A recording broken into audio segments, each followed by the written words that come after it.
Get out the insurance cards, get out the copays. The office is open, my friends. Brought to you by DrRoto.com. Yo, everybody, it's your ride. So let's get to it. Bring the bang!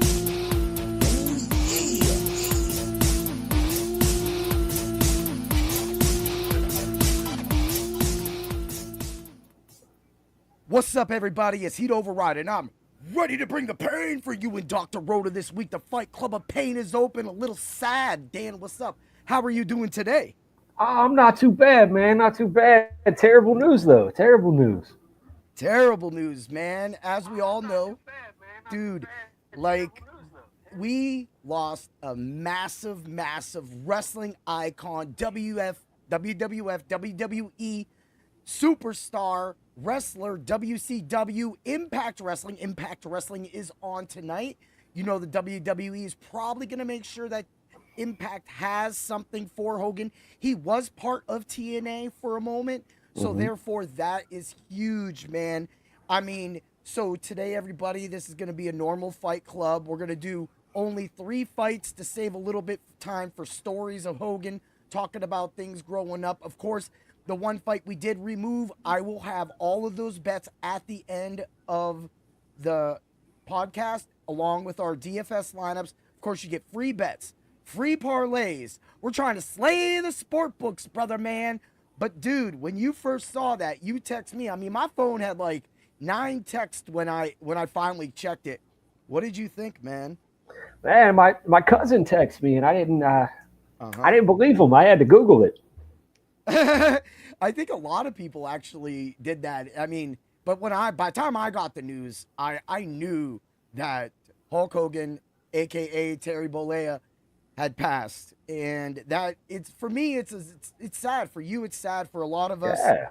You know, growing up, he was not only a big part of the '80s, but then he actually bridged the gap between the WWE and filmmaking.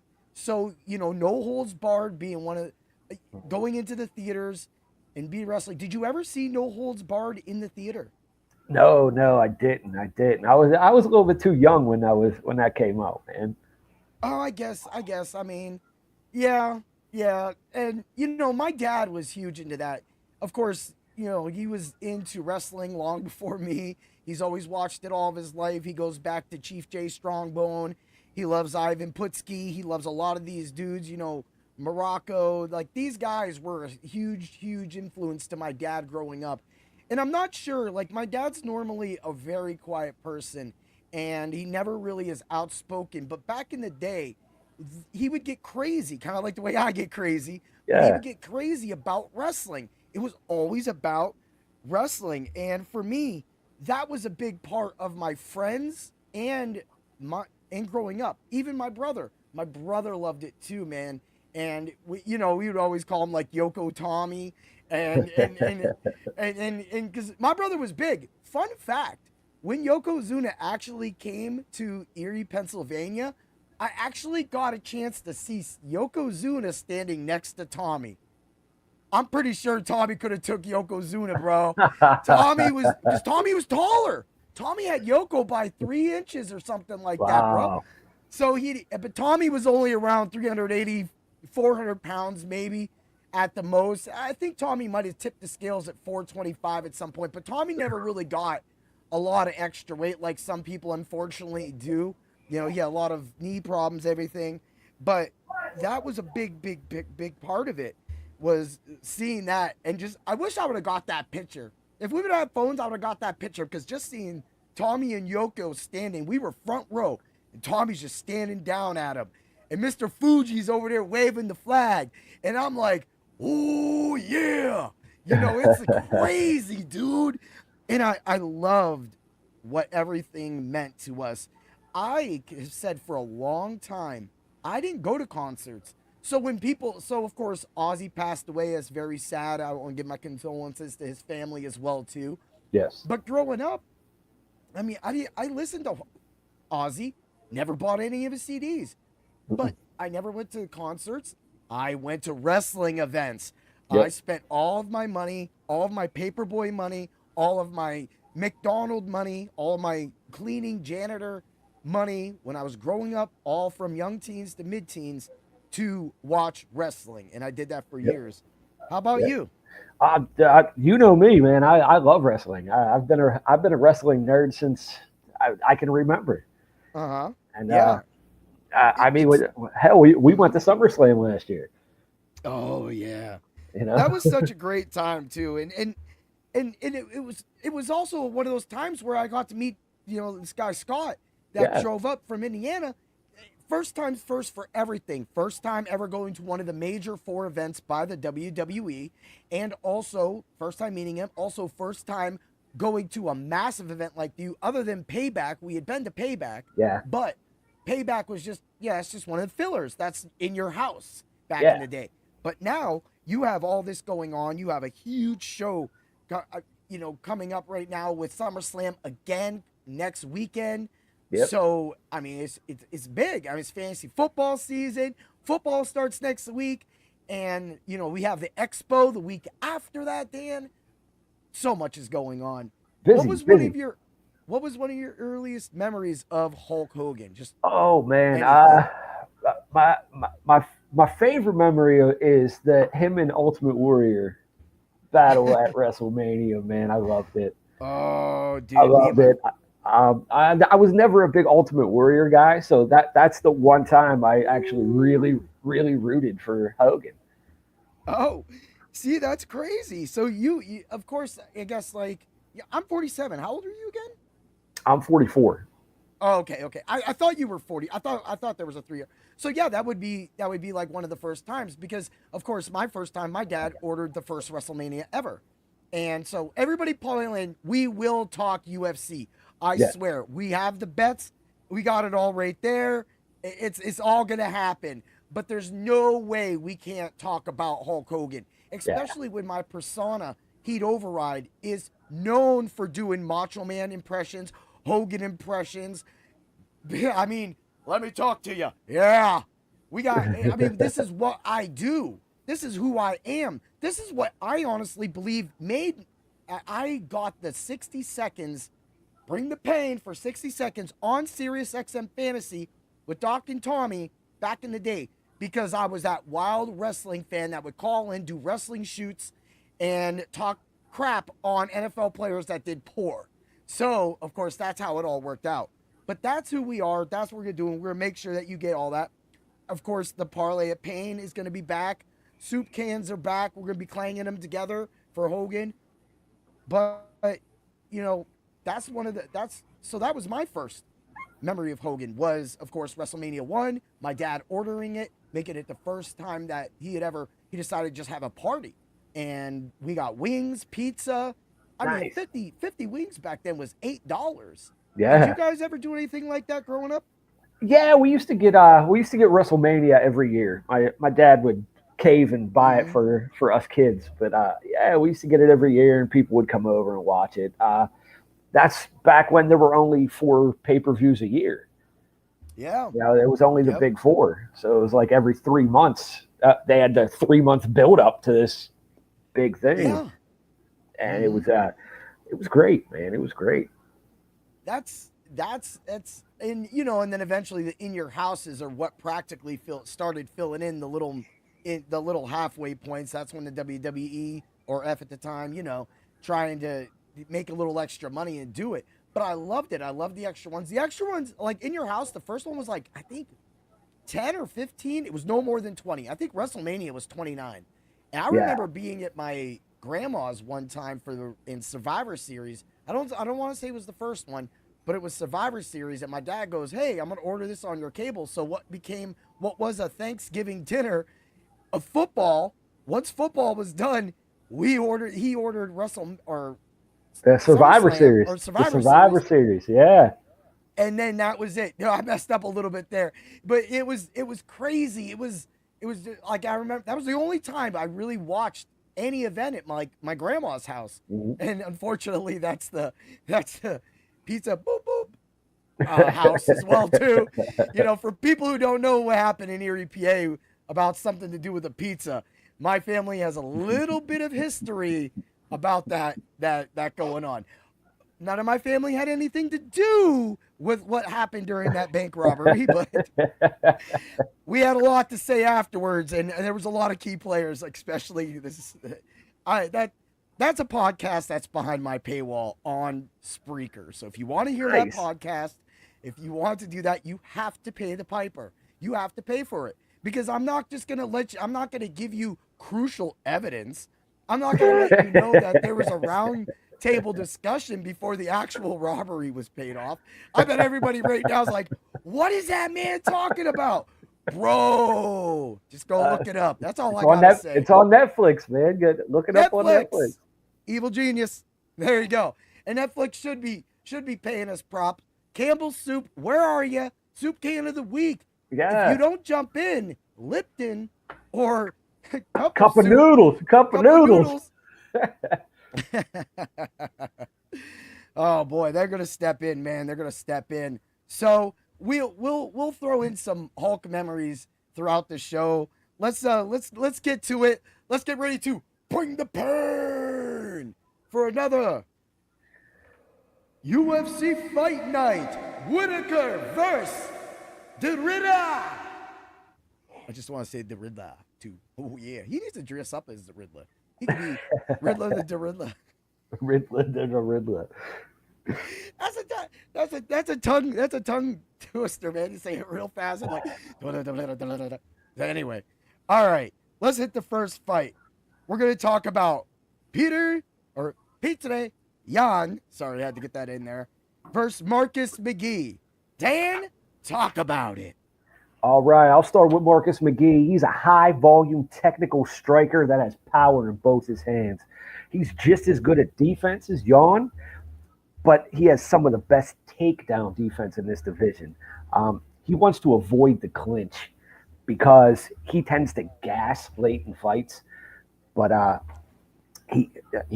think he's pretty good. Yan, he has unparalleled experience and big UFC fight, experience. He's technically sound with a high fight IQ. He relies on precise sniper-like striking, fast feet, and some of the best defense in MMA. He adapts to situations and changes his game plan mid-fight. He wants to survive the initial onslaught with McGee because that is a fact. McGee always comes out fast. He wants to do that by using his footwork, his defense, and those body shots he always throws. Mm-hmm. I agree with that. And, this fight is, a lot of people are saying safe with Yan. And that's going to probably be my thing too. Sometimes when you get in these fights, what we've seen over the last actually month and a half is that most of the time when you have an older vet, let's say Lewis, let's say, everybody else you're taking out. Matter of fact, even in the main card, DeRitter took out Nickel easy because, he was able to break him down, and then, Bo went and tapped out he's just like, ugh. But that's because to me, he's a bum. I said Nickel's a bum.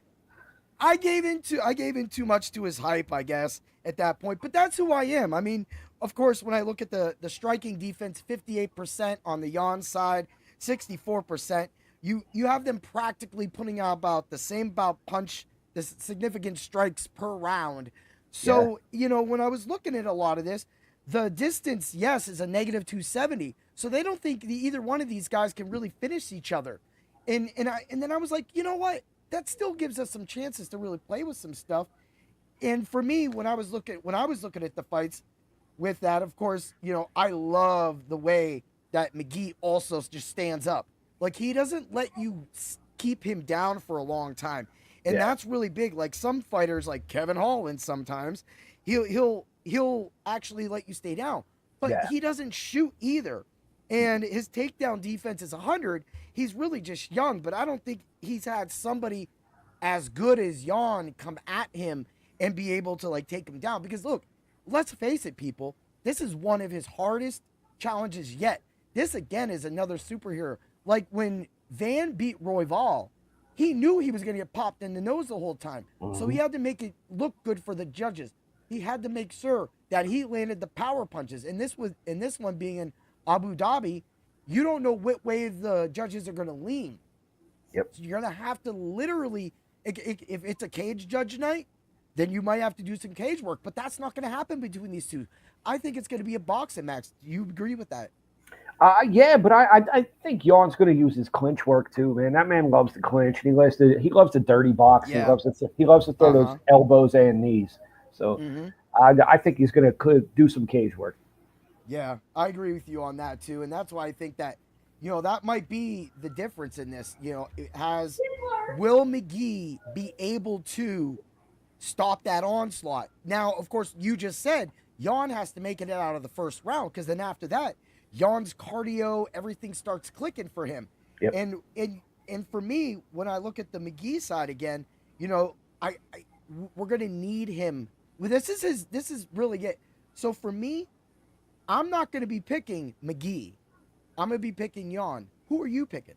I'm going Jan by decision. Jan by decision. Yeah. I agree with that as well too. I think it is Jan by decision. But of course, everybody should know the Fight Club of Pain loves to throw in some crazy wild bets. This is what we do.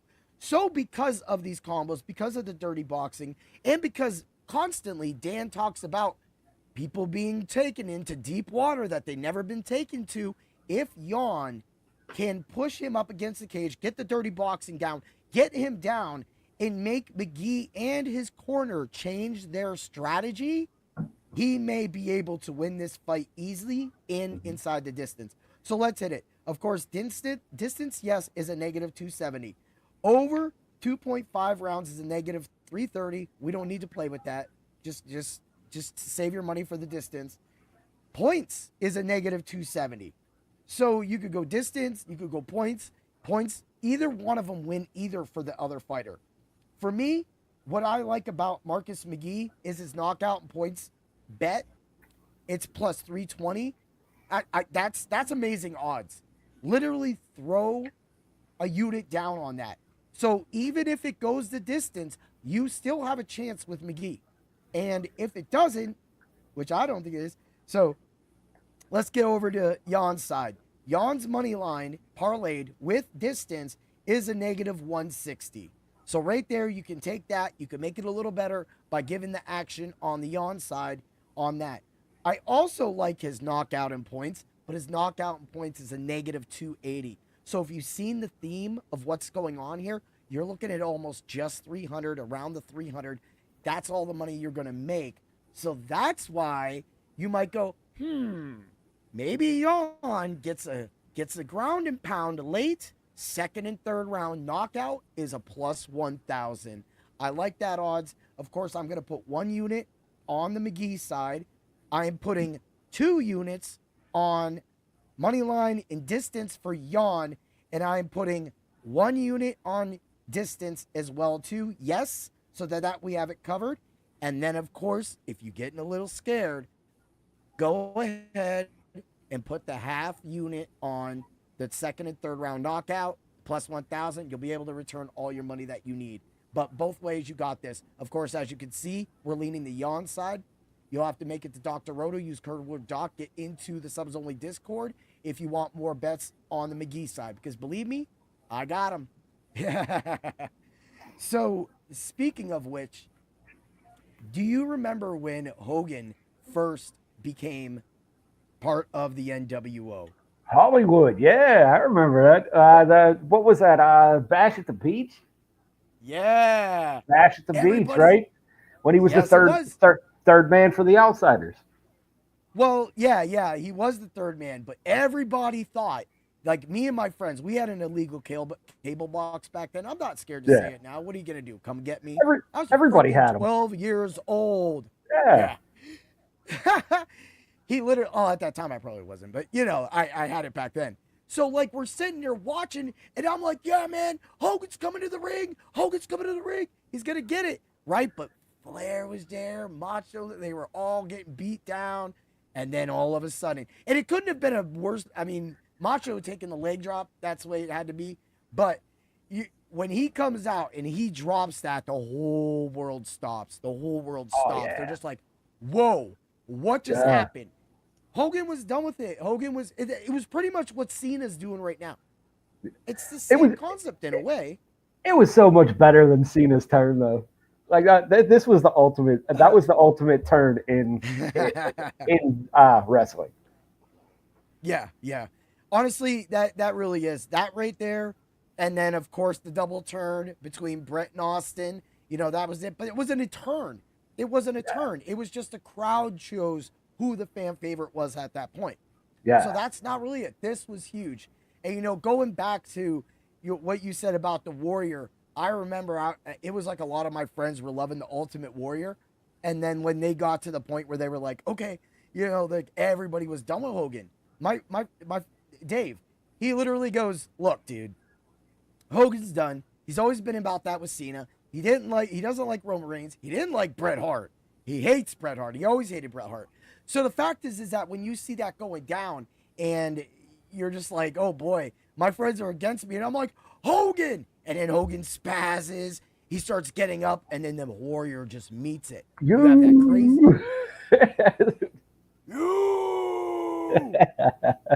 Dude, it was intense, man. It was a great turn. And and that's where kind of the power shifted towards WCW.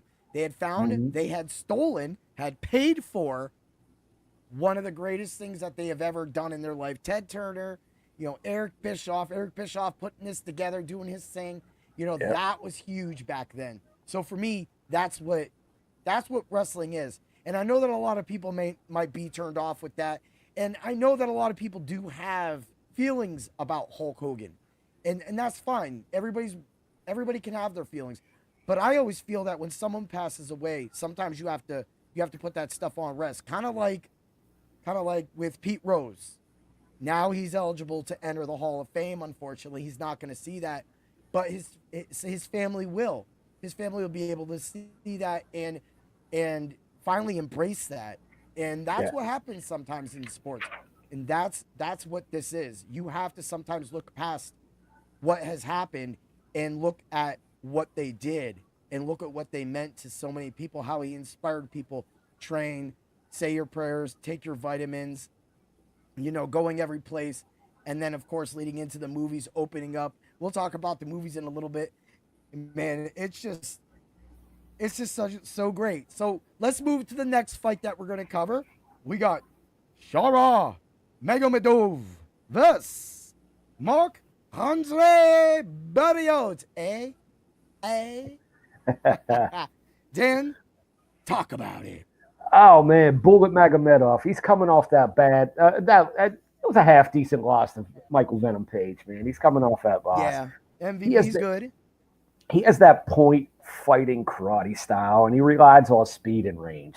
And he uses spinning attacks to throw off his opponents, and he's very flashy when he's given space. He has strong kicks, but he lacks power in his hands. Barriot. Is that how you pronounce it? Barriot? Barriot? Barriot. I think it's Barriot. Barriot, eh? He used to be pretty decent, but's fallen off late in his career. He hasn't secured a takedown.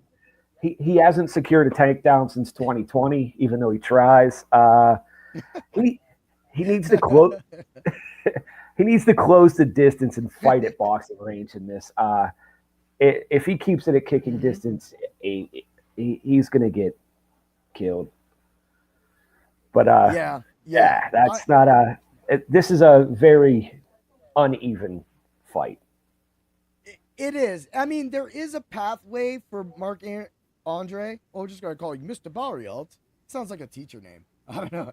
There is a web way. So, like, I like his sub in points. If for some reason he would be able to secure his first takedown and maybe get something going, not a sub, but go and make it the points. His sub in points is a plus 700. Like, I'm like, there's only two ways he's going to win. I don't think he's going to knock out Shara. But I mean, outside of the, MVP, Shara does not get knocked out. He's a strong jaw, in my opinion. And I do like the way that the way you mixed in his karate style, the way he's going to be sending things down pipes. But I still think he's still more powerful than Barriot. I still think that when he said, Definitely. Yeah, Definitely. So when I think he comes forward and he hits those combos, this fight's going under. And that's okay. Dan, who do you got winning? I got Bullet Magomedov winning by decision. You think it goes okay? All right.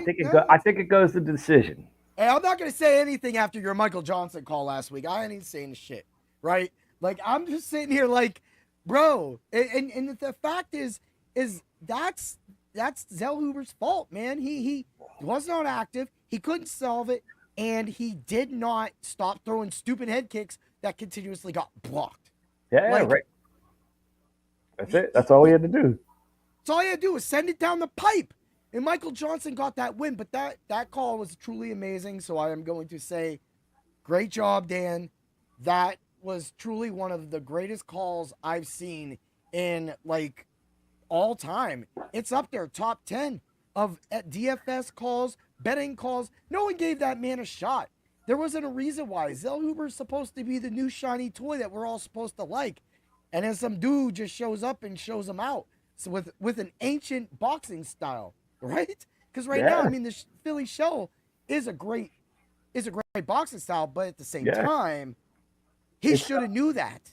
It's not usually good for MMA. No.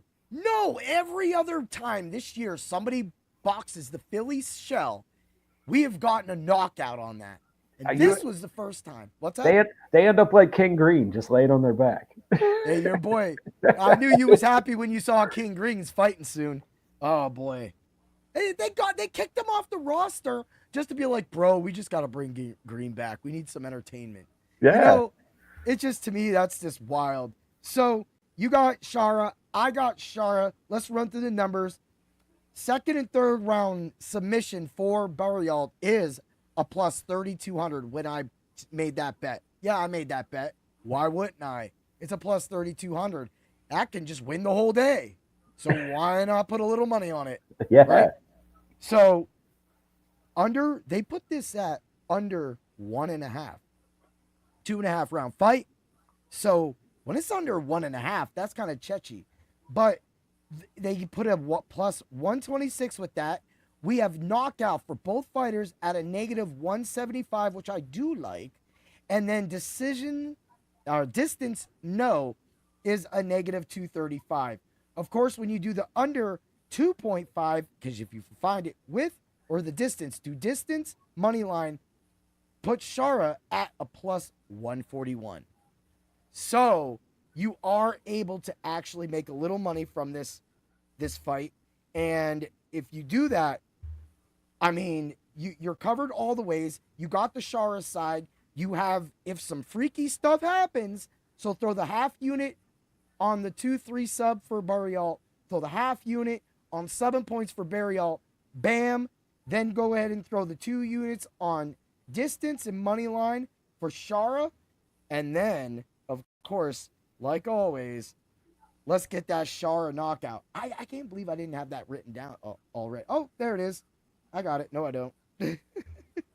So the Shara knockout is going to be, give us a second while I pull that up, because apparently my DFS account said, hey, you have free credit. And I'm like, why do I want a free credit right now? I am live. Thanks, FanDuel. And I got to say, you guys have actually been kind of good and nice on that too. So, of course, right now as it is, the money line is a 650. So these numbers I'm giving you, you're losing them the longer you don't make those bets, people. Like, I wrote these down last night. I try to wait as long as possible, but method of victory for Shara is a negative 135 on the knockout. That's why I say the negative 175 is sweet to play, because you're only losing a little bit. You're only going from a 135 to a 175, and the 175 covers you on both fighters if something wacky happens. But Shara, first and second round knockout is a plus 115. I love all that action. So play your distance, play your knockout, and then you're safe. And then you win some money. That's what we do. All right, Dan. What was your feelings when Hulk Hogan battled Rock? I loved the turn in the crowd. The turn in the crowd was the best, because Hogan was supposed to be the heel and Rock was supposed to be the baby face, and it just it turned on itself, and it was great.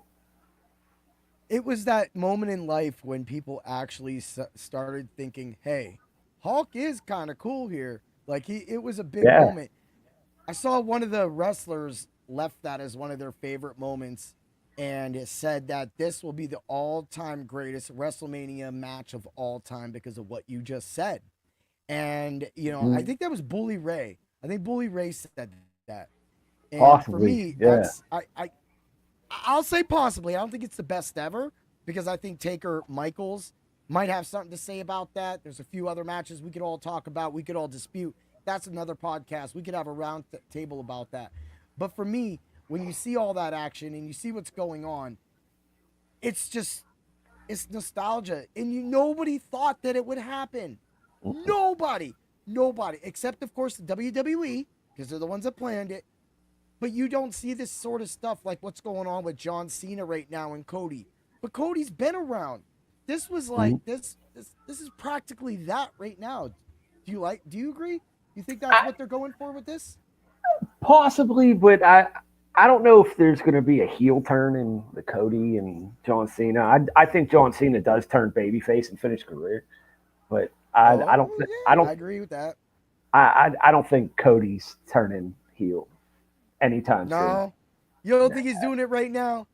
You don't think it just looks and where's The Rock? I think he's being more. I think he's being more anti-hero right now. He's just not being full blown. Yeah, he's kind of been doing his things. Yeah, he's been doing his own kind of thing. He just coming back, getting in those mix-ups. I could see Cody winning at SummerSlam this year. I can see it, but I can see them riding it. But I think at this point, if you're gonna try to repair that heel turn, if that whatever they have in store, then I think you start it now because I don't think John Cena has the title at WrestleMania next year. I don't think there's a reason for it. Of course, he's only signed right now matches up until December, which means let him come back, let him beg for the crowd's forgiveness, go away, inducted into the Hall of Fame. John Cena, one of the greatest wrestlers ever, right? Yeah. I love it. Top 10. Top 10. He's not in my top 10, honestly, but I might have to redo my top 10. I do have a top 10. He's not in my top 10 either, but I mean, merchandise sales. Definitely not in my 5. No. My 5 is Austin, Hogan, Macho Man, Rock, Randy Orton. I know that people hate on Randy Orton. I should probably have Taker up there. I love the Undertaker. Taker is 6 because of 666. When I do my rankings, there's a reason. Randy Orton is who I am as an individual, right? And then Taker is the 6th man. So, yeah. Whee! I love doing that everywhere. Dude, so we were at Niagara Falls. Did you see I did that on the rock? I don't know if Chrissy posted that. I did the Randy Orton on this rock. It was like the slipperiest rock in the world. It looked dry, right? So I jump up there and I'm like, whoa, this is wild, right? So I'm just like, holy crap, man. So, oh man, great times. I mean, we're making also great time on this podcast as well too. People getting a lot of information, a lot of Hulk Hogan memories, wrestling memories in general. We're moving forward, people. All right. Let's get to it. Let's get to the main event. There ain't no main event unless the Macho Man Hulk Hogan was in it. Ooh, yeah. We got Robert Whittaker, the dude, the man, the ex-champion. Wow! Versus Ranier, the baddest dude. I love him. I don't care. He's my shiny new toy. Dan, talk about it. All right, we got RDR, right? He had an easy day finishing Bo Nickel, which I called. He's known for his relentless chain wrestling and grappling skills. He's a BJJ technician. He has 14 wins by submission, and he's just relentless with his grappling. Yeah. Then we got, on the other hand, we got Bobby Knuckles. My man, Knuckles. Bobby Knuckles, my favorite fighter on the UFC roster. Yeah, I kind of knew that. He's coming off a fight where his jaw was broken in several spots. So this is his first fight back. But he also is a BJJ black belt. He has championship experience. He's a good kickboxer. He has crisp combos and knockout power in both hands. He's one of the toughest fighters to ever fight in the UFC. He could fight in any era. I agree with that. 100%. I agree with that. He's an amazing fighter. This is actually one of the. This main event is set up to. You would think it would go the distance. I don't think it's going the distance. So for me, when I look at RDR, I look at how he's going to come. He's going to try to use his size, and use that against it. Of course, 4 inches bigger. He's got a 4.5-inch reach as well too. That doesn't make a difference because Whittaker is the better striker. We're not going to get that wrong, people. Whittaker's the better striker. Whittaker has the knockout power, like Dan said. He also is durable. He has durability. He has good stuff. He's got great takedown defense, and that's key right now because when I, looking at the takedown defense, he has an 81%. And that 81% just ain't 81% because he had 5 fights, people. That is an 81% because he has fought legends. He has fought legends. And because of that, Romero twice.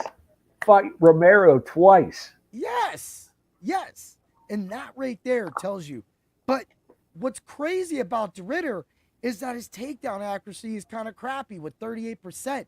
But he averages 4.74 takedowns, man. That's his average. So he's going to go for it. He's going to try to get it. So if I see this going the distance, I think that when it starts going longer, if Whittaker doesn't punch himself out, then I'm going to start leaning RDR's side. But I feel that RDR is going to come over. He's going to grope him the way he did Nicole, and he's going to push him up against the cage, and he's going to try and get those things and try to get him down. Do you think he could get him down with that method? Do you think that's the way, or you don't think RDR gets him down at all? No, I think he takes him down once or twice, but Whittaker has great reflexes when he's on his back, so he can stand up very fast. I mean, he just fought a different animal in Chimanov last fight. We have to admit, in the first round, Chimanov's just a complete different animal than RDR. Yeah. Well, DDP's going to figure that one out real soon. Yeah. So, I mean, yeah, dude. Yeah, he got, like you said, he got his jaw broke. And neck crank. Shoved down his throat. Got that neck crank and snapped it. Dude, yeah. Don't want to watch that if you got a light stomach. Let's say it that way, people. But at the same time, I agree with you on everything that you're saying right there. Who do you got winning? I got Robert Whittaker, a.k.a. Bobby Knuckles, by 3rd round TKO. 3rd round TKO. All right. Funny thing is I already got some action in that too. So knockout for this fight for both fighters is a plus 105. I love it. I think both fighters are live for a knockout. RDR's striking, his knees are dangerous. Of course, that you got it right. I picked Nicole overall, but then I said there was a great call that I said I think RDR catches him with the knee. The last shot before Nicole goes down is the knee. So that therefore what I'm looking at right there is, ooh man, I just love that fight right there. Is when you're the distance as a no is a negative 260. So we'll run over to the RDR side. His first, second, and third round knockout is a plus 850. His first, second, and third round submission is a plus 440. I see where they're going with RDR. Now, if you run over, distance no, money line with Whittaker gives you a plus 140 flat. So just what Dan said, you can parlay that, and if you could maybe throw something else, but you could parlay that, and you might be able to get, good odds. Right now, FanDuel does have a boost for all sports. We're going to get to that. Oh, I wonder what got the boost. What parlay got the boost? You'll see. first and second round knockout for Whittaker is a plus 360. I say this for a reason because I don't think the fight's going longer than 3 rounds, and I'm giving my action on the submission side to RDR, and then I'm giving all my action to Whittaker in the knockout. But I am going to cover myself with that knockout. Also, the under 2.5 rounds, I really like that. The under, as long as it's the same. So the under the 2.5 rounds, lost it. I guess I get that. Was a plus 100. Now is a negative 102. That's only a few cents, people. That's not bad at all. So you said third round knockout by Whittaker is a plus 1,300. So I love that. And because of that, that's going to definitely put me into that wheelhouse to cover you like always, people. We're going to do so you got first and second round knockout. You have the third round straight knockout plus 350. Whittaker 1, 2, 3 is a plus 240. We're going to keep our action here. We're going to keep it short. If we're wrong, we're wrong. We're right, we're right. But that's what made last week's main event between Holloway and Poirier so special, because it actually went to five rounds. And because it went to 5 rounds, you got those extra significant strikes that meant everything, man. Which that was an amazing fight as well, too. Yep. So you got that. I'm doing it. You know, we always do this dance, Dave. Or Dan. Sorry. They call me Dave. They call me Dave at work. It's all right. They call you Dave. I bet that guy at work wasn't calling you Dave when he pissed you off. No. He was about to do the Rob Rush. A little bit. Oh, you were going to do the damn bop. Kinda. I don't know what your favorite shot was. I should probably know that sometime, but I don't want to feel it though. I just I like combinations, man. I do the 1-3-1. The 1-3-1. 1-3-1. That's my favorite combo. I guess right now, because as a point fighter, they do have us learning combos. So I'll say the 1-2-3 is really good for me. I know that's a very basic combo, but because, you know, like the way my build, the way I keep everything in line as a karate fighter, I really think that my hook has gotten really good so that I can actually deliver that. And if I deliver that to somebody's body, I think I can hurt them. But at the same, I mean, we all know I can hurt people in point fighting. I already know that. That's not even a hands down decision. That just happens monthly basis. 1 month I got to fight. I'm as long as I got somebody to fight, as long as somebody shows up, they got it. So, you know, when you're looking at that, you're looking back at that. I'm going RDR. I'm going RDR by submission. And I really, when I said the 1-2-3, I love the 1-2-3 because I'm trying to cover myself, because I really do think that RDR gets that submission in the second round. Wow. RDR's second round submission is a plus 2,500. And here goes a little bit of history lesson, people. When RDR hit Nickel with that knockout, it was plus 2,300. You're giving, actually that's the knockout. I was wrong with that, people. His second round submission is a 1,500. His knockout's a 2,500. Sorry, 2,500. Sorry about that. When he did that, he only showed me that he's going to be able to go after somebody and wear them down. If he imposes his will, gets out to the first round, Whittaker's, I know, not going to be gassed. He's going to have durability, but that's when he's going to be weaker, and he's going to have hit RDR. RDR is going to get him on the cage. He's going to rock him down, and he's either going to ground and pound him, or he's going to submit him. That's my take. That's what I got. I got the second round submission at plus 1,500 for RDR. That's how we're doing it this week, Dan. Nice. Nice. I like it. But I will say, I can't lie. I have, like I said, I have the knockout on Whittaker. I'm not stupid, people. And I know that a lot of people go like, you're a little confusing, Heat Override. Why are you playing both sides? Why I play both sides is because you can play one side, keep it there, but you lose, you don't win anything. Yep. The difference between UFC betting and any other betting is you can bet multiple methods that link into each other. This is what we talk about on the Fight Club of Pain. So when I say I'm going to go knockout, I'm going to play 1-2 knockout, I'm going to play self knockout, I'm playing 4 knockout bets for one dude, right?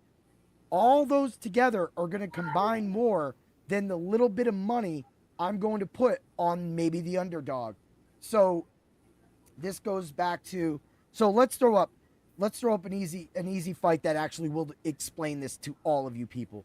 Davy Grant versus Damone Blackshear. Damone Blackshear is going to go in there and submit Davy Grant, but Davy Grant is a hard-nosed boxer. He is gutty. He actually was a key to one of our DFS lineups when he fought last time. We used Davy Grant. He went the distance. He was able to get us what we needed.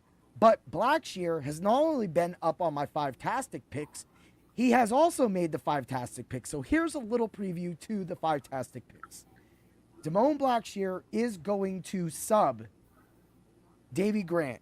And I will give you the action with that fresh out of the 5-tastics article right now, because I want you all to know that this is total transparency. His knockout in prop is sitting at plus 120. And what more do you want? What more do you want? If you want to play the knockout for both fighters, that's fine. But this is one of those fights that I'm going to play that. On top of that, I also have the money line for Blackshear is a negative 340. That's not bad. Play the under distance with that. And you get a nice parlay as well, too. We can bring that up to a positive. So when you flip into that, you hit that right there. And, of course, everything else, all my bets will be in the subs-only Discord at Dr. Roto. I don't know why any of you aren't joining, because, honestly, last year, the DFS knowledge that I alone put out, not to mention the help that we gave to everybody on Sunday before Game Lock, in the subs-only Discord with Dr. Roto, I'm telling you, when you have one of your people hit for 200,000 and disappear off the face of the planet, you know what's going on, people. When you have one of your experts build almost 500K and it comes off of a big hit, and yes, that one of his big hits was that same week where all of us at Dr. Roto were hit. We're talking 3 lineups I give out a year go nuclear, finished in the top 0.5% of the DFS lineups. And we're cheaper than anybody else. If you guys want information and you just want to do the subs-only Discord, get the subs-only Discord package. You get a percentage off that as well, too. And you're looking at less than $20 a month to win your fantasy football leagues. Everybody's already in there right now. I'm a badass when it comes to fantasy football. I'm a problem. And so is everybody else. You got Lou, you got the great man, Dr. Roto. Like you can't expect. You get his Roto Visionaries every week. He's on Saturday and Sunday spitting football every week, bringing in people from 1 week fantasy and 1 week season. This is what we do at Dr. Roto. We're seasonal, we're DFS, and we're just simply kick ass. We have the right cure for any fantasy ailment that you have for your teams. I swear to you will make money at Dr. Roto. The UFC alone will pay. I swear. Sign up for a month at Dr. Roto. Follow the UFC for 1 month, and you will make more money.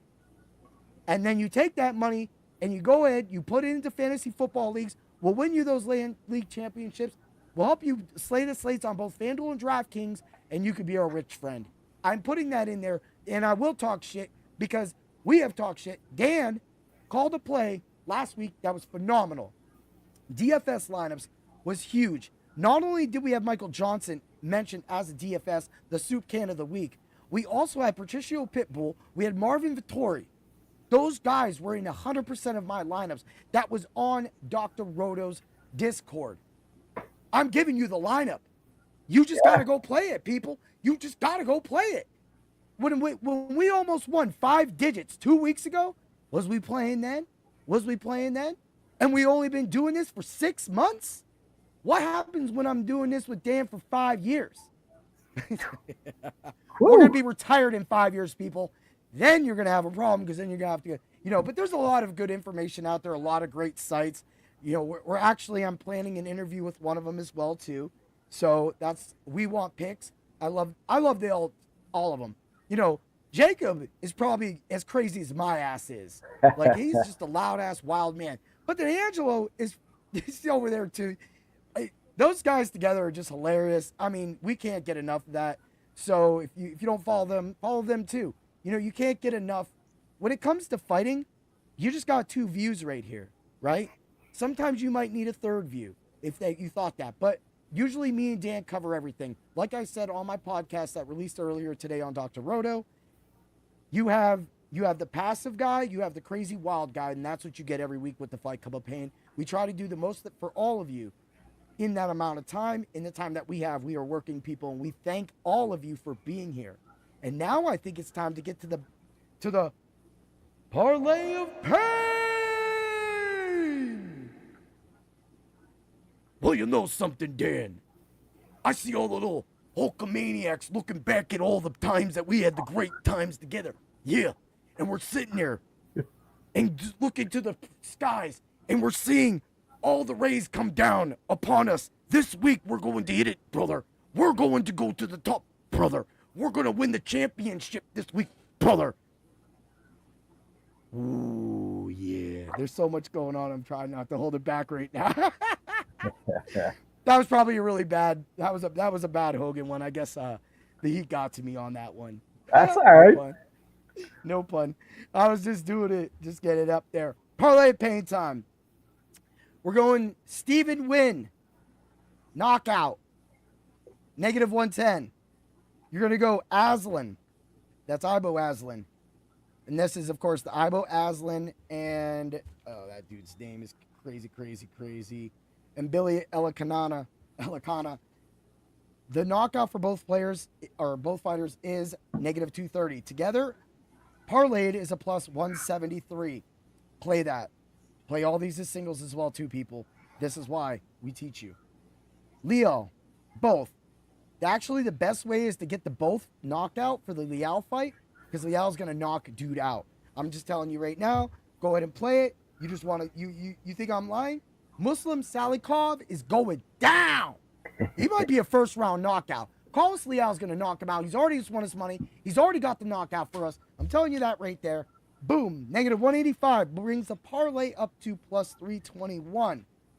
Blackshear, knockout sub, +120. Now we're at a +828. And right about now, you're looking at that parlay boost from FanDuel going, look a little juicy. It's a 50% on any sport, right? Let's add the 5th to that leg. The DeRitter-Whittaker fight, distance, no, -280. A little passive this week. It takes it to a +1159. Let's boost it to a +1580. Thank you, FanDuel. We do love you. Giving you the Parlay of Pain. Woo! Dude, Nice. That's gonna hit. I think this week we get it. The Parlay of Pain, it's hard to hit these. These are sometimes you just miss it. It could be the wrong finishing method. Yeah. And so that's why the knockout and subs are in there. Of course, Blackshear. If you ain't hitting Blackshear knockout sub with 10 units, I don't know what show you're listening to. That's why you gotta get the Dr. Roto. But all right, brother, man, let's get to the DFS lineups. Did you get a DFS lineup this weekend yet? I did do one. Woo! All right, read it off, my bro. All right, I got Robert Whittaker. I got Gusov. Oh. I got Jan. Uh-huh. I got Ricci, Yeah. Blackshear, and Almabayev. I love it. Yo, that is a very, very unique lineup right there. If none of you just heard that, that's a unique. That lineup right there literally could win it. Ricci is the dog. Oh, so because of all the Hogan talk, that's the fight that we kind of were like pushed away. Let me give it to you right here. Knockout for both fighters is 1,000. Points is -370. On the Ricci side, I think if there was a method for win, sub and points for her is a +175. That's a great cover. I don't know why. So if you agree with Dan and his Ricci, you do that. Or if you're on the Amanda Ribas side, money line and distance, -111. Knockout and points, -125.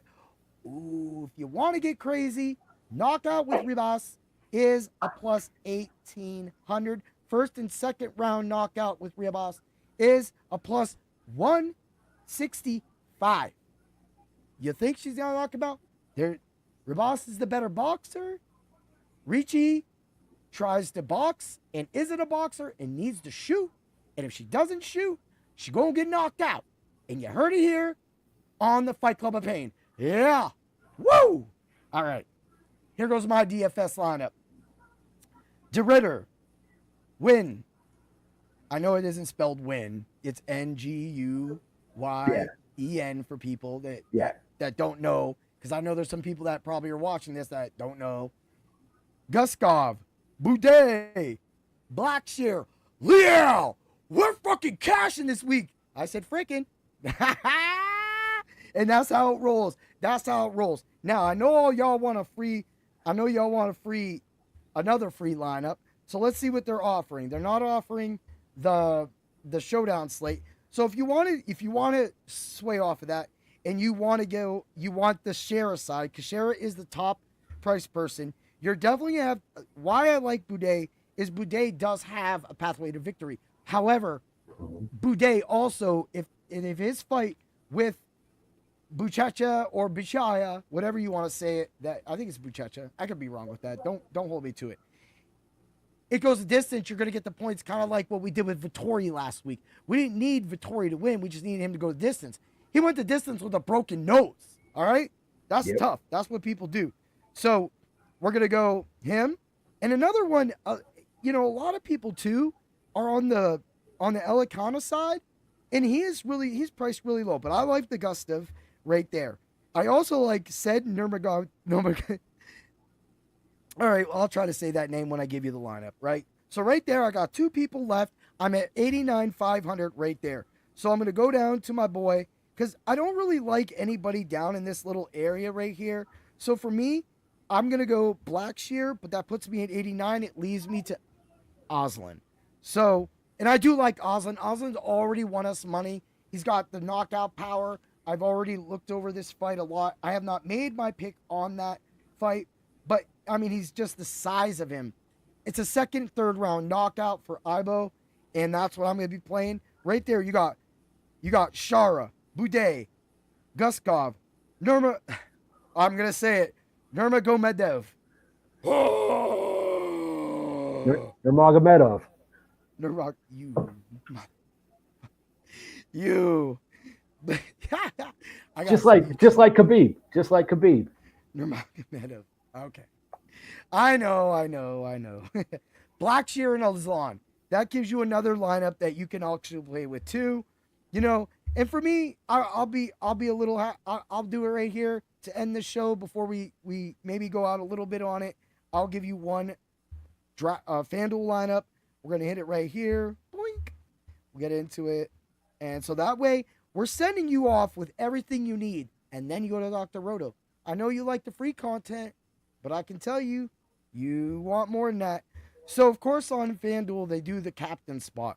The captain spot, it's so funny, though. So, they do the captain spot, but they don't charge you extra for that. But they do that in baseball. It's like they haven't figured that out yet. Yeah. FanDuel. I mean, you don't have to. I'll keep putting the best fighter in your captain spot if that's what you want me to do. But eventually, people, they are going to catch on and wise up and start doing that.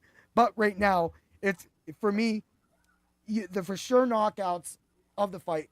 Liao is a for sure knockout for me. Shara is a for sure knockout for me. And I think Win has a chance to either knock out and finish as well, too. So when I sit back in Blackshear as well, when I sit back, it's those four. Of course, it's Shara's number one. He's going to give me my best chance. I mean, other than Liao. I do have a lineup with Liao as my captain. So what's really cool is on FanDuel, they're rolling Bidet at $12, Guskov at $13, which, woo, I love that. But you know what's the craziest one, too, is of this, is that if you go down, like DeRitter's $15, Mitchell side is $14. So if you just go with Shara, Nurmagomedov, I'm not going to stop. I need beer.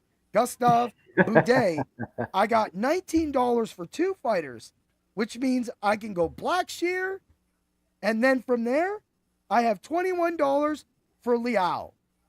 Magomedov, Blackshear, Liao, Nurmagomedov. Nurmagomedov,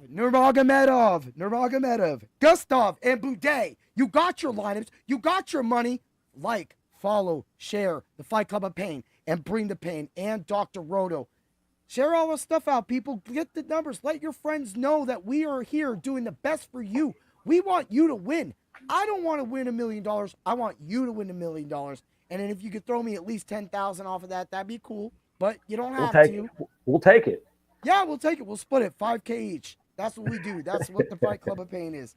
So to end this podcast, what's one of your most memorable moments of Hogan's career? Hulk Hogan's career, of course, slamming Andre the Giant, WrestleMania, 3? Yep. I would have to say the beginning stages of the NWO. Okay. Oh, when they were just spray painting bottles and going all over. Yeah. People. When it was just them 3 or 4. I think they brought Six or X-Pac or whatever they called them. They called him Six-Pac then. Yeah, when he was drinking a 6-pack then. When they brought him in, I was never a fan of his, but yeah, me either. When they brought him in, it was just them 4 and Eric Bischoff, and then they did their whole thing with Sting coming from the rafters, and and it was a nice build up for Sting too. See, and Sting was one of them too. He said one of the greatest wrestlers of all time. That's what Sting posted before we went live. Yeah, he was just fun to watch, man. He was. Yeah. I used to love watching him talk when I was a kid to Mean Gene. It was just funny. Mean Gene. And then, dude, when you sent me when he swung backwards, dude. Yeah. That's stupid shit I do. Like, I just be random and do dumb shit. Like, but when we were children watching that, we were like, what are we watching? Like, me and my friends have always been, done wrestling quotes and did all that. And even, up until pre-COVID, Dave was coming up to the pay-per-views. But now with everything being free practically free on Peacock and stuff, and life just being crazy, most of us going to tournaments on weekends, we don't got time. Like, we got the first night of SummerSlam, and our buddies fighting down at the Bayfront Brawl for the Bizarros. So if you're in Erie, PA, and you want to see some UFC fights and you want to see some boxing, also the Bizarros. What's up? Oh, we got a comment. We got a comment. Yeah. We got a comment. What do we got here? Ravi. Yeah. Yes. You guys have a UFC fight. Yeah, we're doing it. We're doing it right now. Yeah, this is our fight. This is the Fight Club of Pain right now. Now, if you want to talk about, like, on my side, we do have a guy entering the Octagon this weekend. Actually, this gentleman is part of the Fight Club of Pain. He's in the thing, and he's quiet right now because he's got to fight. But he took some lessons from Fazeev when he was a kid too. So if you really like that, that's kind of what we do at TKO Erie in Erie, Pennsylvania. We're actually going up to Buffalo to do a Stick It to Hunger thing where it's $10 to get in, or if you bring a can of soda, or not can of soda, a can of food, you can get in. A can of soup. Bring a can of soup. I am bringing a can of soup. Bring a can of soup. That's that dude. You just like that's what I'm gonna get you for Christmas, a big can of soup. Again, Campbell's, any of you soup companies out there, you want to do Miss T's if you make soup? I don't even know that, but that's how we do the Fight Club. We usually cover the fighters. We pick the fights that we do for the bigger ones, like the UFC 320 and all that stuff. We will do anywhere from 5 to 7 fights. That's gonna be a fun one. So we go really in depth with that. Yeah, that's gonna be a fun one. Woo, dude! There's just so much on that card. That's gonna be a long show. Yeah, I mean, even with all the Hogan talk and stuff like that, we're about at what we're at, and we were still able to give out the fights and do all that. So I think without the banner, we would have got the 4 done around 44 minutes. But at the same time, I think that I wanted to extend this out to everybody and say, hey, do you guys want to do more wrestling shows, or do you like wrestling? Is it part of your life? Because I think with UFC and WWE being practically under the TKO group right now, I think that this is kind of a match made in heaven. And I thought that that's why it was, instead of doing a separate show podcast is what I was getting at for just Hogan. I thought just throwing him in with this too. I'll still probably do one for him, give him like a good 10-minute rundown. But I've done that. I did that when I gave out my top 10 wrestlers of all time on Bring the Pain. So that to me is one of those things that really works for us and going forward. And that's what I do. But yeah, that card's going to be crazy. Yeah. Greatest Hogan moment ever. It's for me, it's going to be, it's going back. It's WrestleMania 3. You know, we didn't get to see Hogan get that belt from Bundy. And at least I didn't.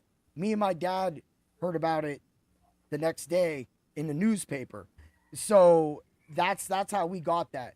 But, you know, because WrestleMania 2 not being televised or jumping around and doing this weird thing, it was really weird in a lot of places. There wasn't. So when you got back, you had Hulkamania, you were looking forward, and there was all this hype about the next WrestleMania, WrestleMania 3. Of course, it ends up being the Silver Dome.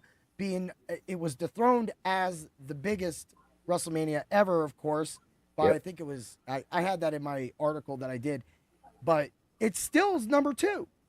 Oh, well, number 3 now. I mean, after last year's WrestleMania. But yeah, it's still up there. And that moment when Hogan did slam Andre was one of the craziest moments. They tried to do that with the Lex Luger and Yokozuna thing, which it was fine. But I think that at that time in life, heading into what would be No Holds Barred soon after that, Mr. Nanny, Suburban Commando. I mean, Suburban Commando, dude, that was the Undertaker's in there. And then they like make him talk and he goes, "Hey, what you doing?" Yeah. And then he goes, "That's why they don't talk." And I'm like, "What are you doing?" But if you've never watched Hulk Hogan and Mr. Nanny with George from what am I thinking? George Jefferson. Yeah.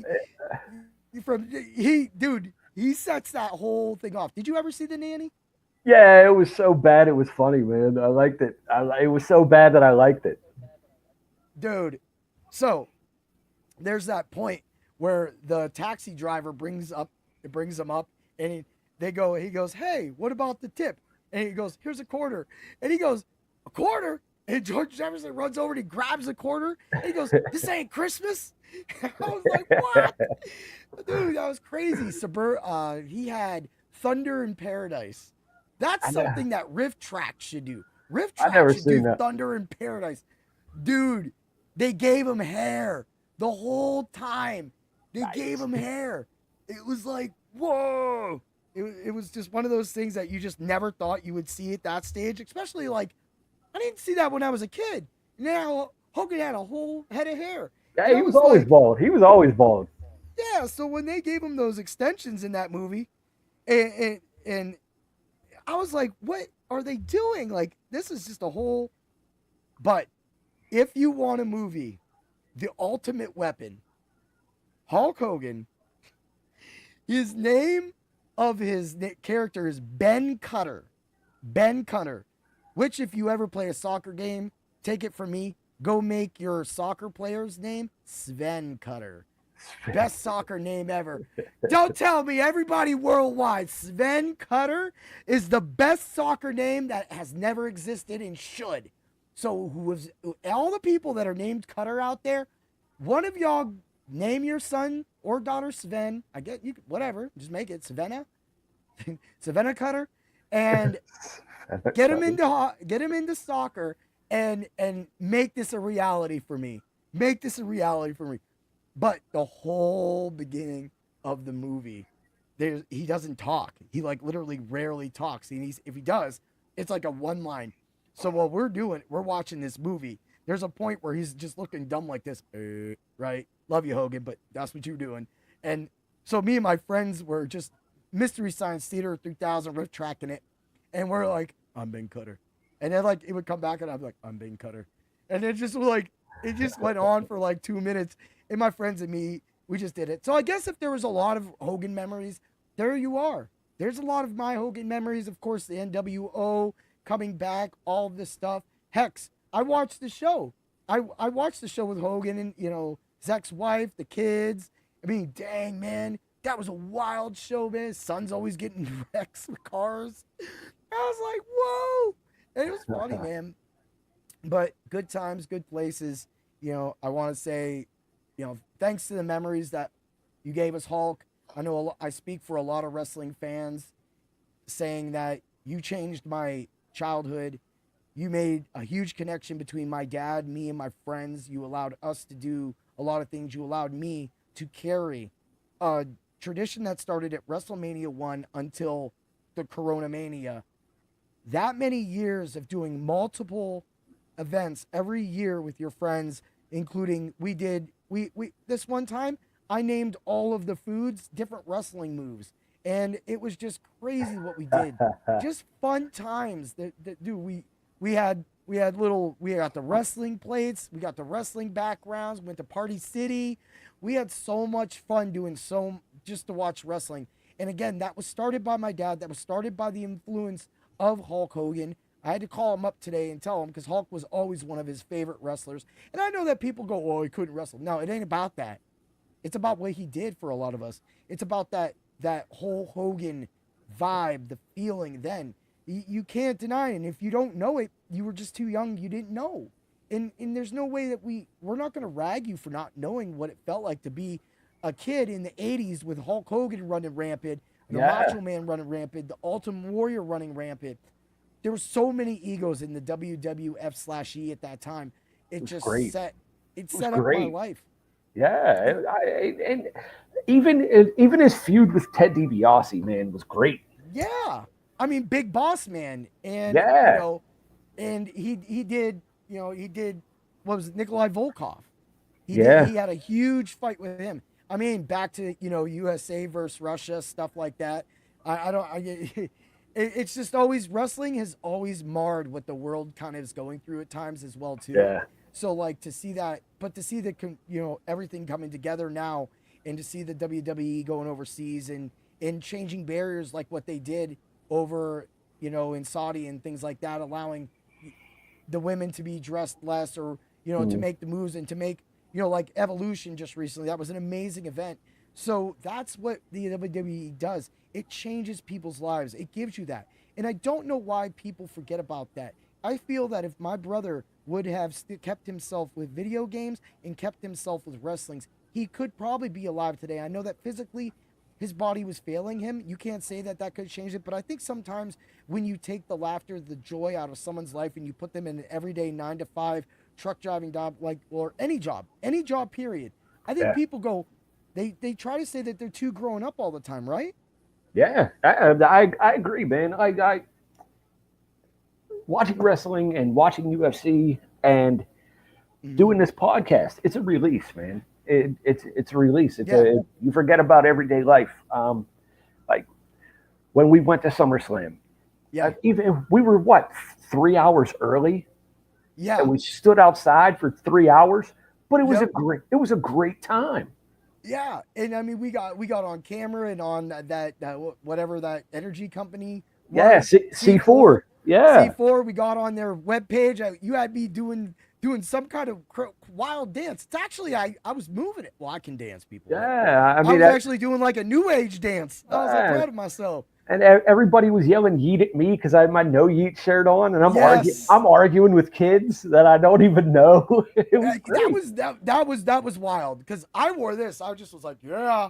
So you got me running around, yeah, and then you got everybody going no yeet to Dan. Yeah, out there giving. But I mean, it was super duper hot, like 89 degrees that day. Yeah, and we're just in it all 100%.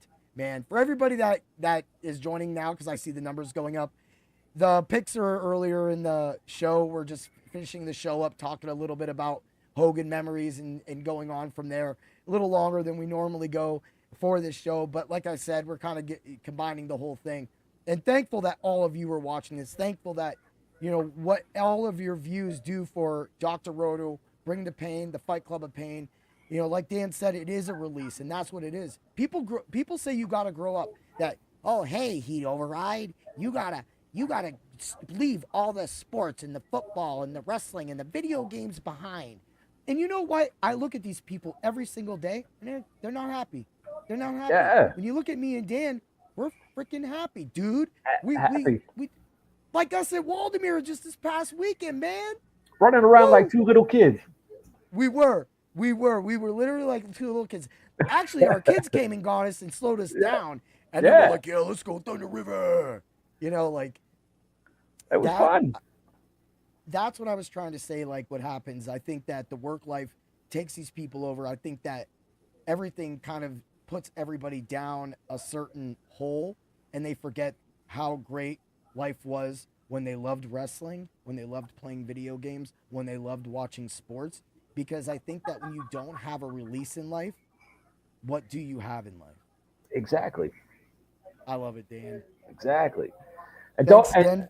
You know what? Don't forget to say your prayers, eat your vitamins, man. Yes. Train hard. Say your prayers, eat your vitamins. Because guess what? We're all in here giving it up, people, man. We're and that is how you bring the pain to the competitions. Let's slay the slates. Let's take down the sports books and let everybody know that Hulk Hogan was one of the greatest wrestlers of all time and is my number 2 wrestler of all time and number 1 for most of my life. That is why we live wrestling in our lives every single day. Dan, thank you for coming on. No problem, brother. And Hulkamania will live forever. Hulkamania forever, everybody! Woo!